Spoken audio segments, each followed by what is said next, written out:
The sun hung low over the vast prairie, casting long shadows across the golden grasslands. Jake McGraw, a weathered cowboy with years of trail dust on his boots, rode his chestnut stallion down toward the riverbanks. The land stretched endlessly, quiet except for the buzz of crickets and the occasional caw of a crow, circling high above. Jake was used to the silence of these wide plains, a silence that could comfort or crush depending on the man. But on this day, the silence was broken. From the bend of the river came a cry, sharp, desperate, unlike anything he had ever heard. Jake's instincts flared. He pulled his reins hard, and the stallion reared slightly before galloping toward the sound. The cry came again, weaker this time, carried by the wind and the rushing of water. Jake's heart pounded as he spotted movement in the current. A young native girl, no more than 12 or 13, was being dragged downstream by the raging spring waters, her small hands slapping helplessly at the surface.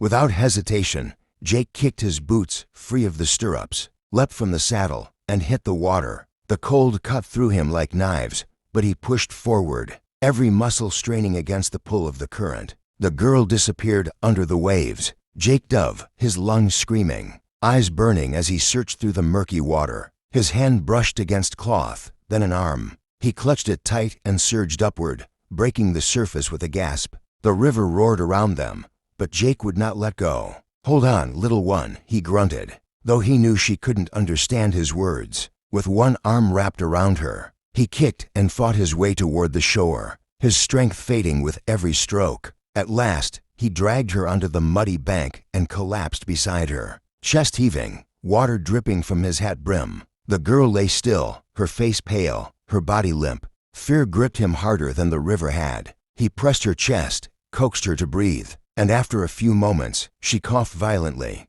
spewing water before gasping for air. Relief washed over Jake as she blinked up at him, dazed but alive. Her wide, dark eyes locked onto his, filled with fear yet also something deeper, gratitude. Jake sat back, exhausted, and tipped his hat respectfully. The girl whispered something in her own tongue, words he could not understand, yet the meaning was clear enough. She was alive, and she owed her life to him. What Jake did not know, as he rose and glanced toward the horizon, was that this single act of courage would carry farther than the river's current, farther than his own imagination. By saving the girl, he had set in motion events that would soon shake the quiet prairie to its very core. The sun was dipping low when Jake finally managed to catch his breath. The girl was sitting upright now, her damp hair clinging to her face, shivering from the cold but alive. Jake rose slowly, scanning the riverbank. He knew enough about this land to understand what trouble might come.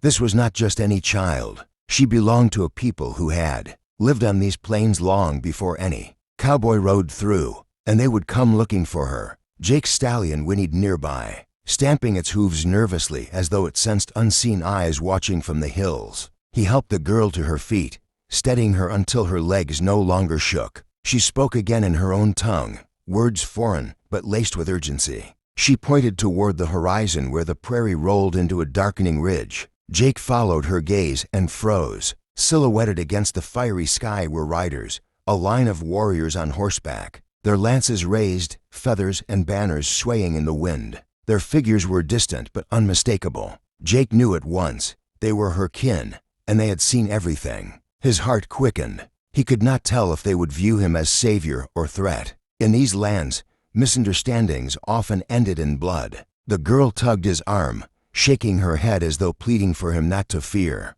But instinct told Jake to be cautious. He tipped his hat to her, then stepped back. "Go on, little one," he murmured, gesturing for her to return to her people. She hesitated, her eyes searching his face as though unwilling to let him go. At last, she nodded, clutching the fringes of her soaked dress, and began to run toward the riders. Jake mounted his horse, keeping a careful distance, his body tense as the warriors descended. Their cries carried on the wind, sharp and commanding, echoing across the plain like the voices of ancestors. Jake did not wait to test their intentions. He turned his stallion and rode toward the line of cottonwoods by the river, the sound of pounding hooves chasing him in his imagination. He only glanced back once, long enough to see the girl reaching her people, pointing in his direction with gestures quick and earnest. The riders slowed, surrounding her, listening to her frantic words. Jake exhaled, though unease clung to him like smoke.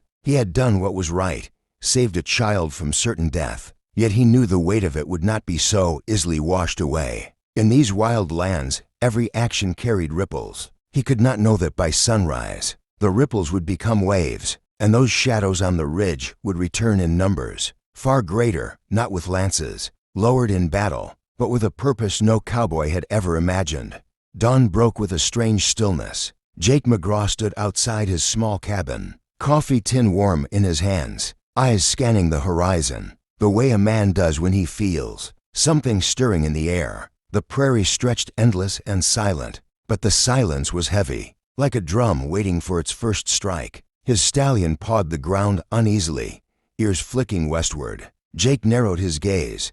The land was never truly quiet without reason. Then it came, a sound low and distant at first, a vibration through the earth that traveled up his boots and into his chest. Hooves, not one, not a handful, but dozens, maybe more. The sound swelled until the ground itself seemed to tremble. Jake set down his cup, his hand instinctively brushing the worn grip of his revolver. He did not draw it, but the weight was a reminder that the frontier was as unforgiving as it was vast. Across the ridge rose a sight few men would ever see in a lifetime. 5 tribes riding together, warriors, elders, women, children, all on horseback, banners streaming in the morning wind. Their arrival was not a rush of fury but a steady, solemn procession, every hoofbeat echoing with purpose. Sunlight glinted off beadwork and polished weapons, and the air carried the thrum of drums and the cry of painted faces. At their center rode the girl he had pulled from the river. She was no longer the frightened child he had rescued from death's grip.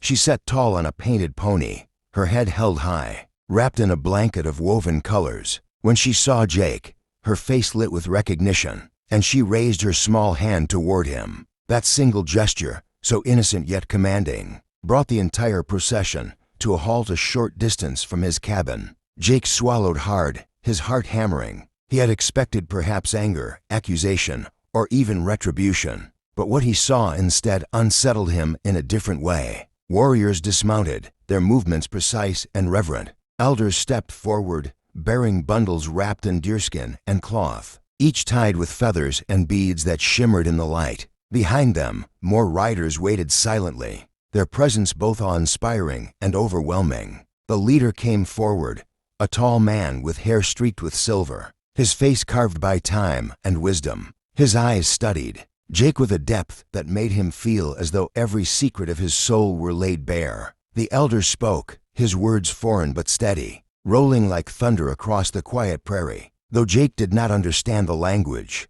he felt the weight of it, the gratitude woven into every syllable. And then the gifts began to be laid at his feet. The elder stopped a few steps away from Jake.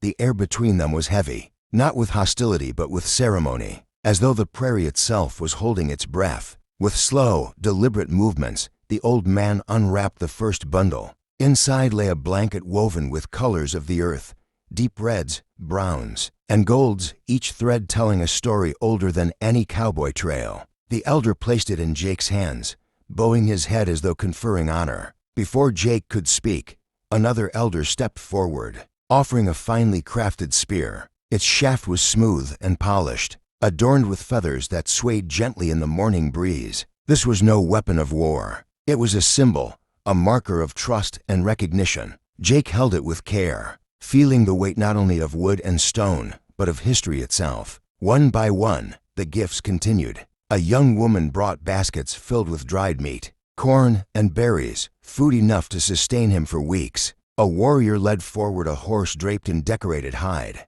its mane braided with beads, its eyes steady and calm. To receive a horse was the highest of honors, a gift that spoke of respect and kinship.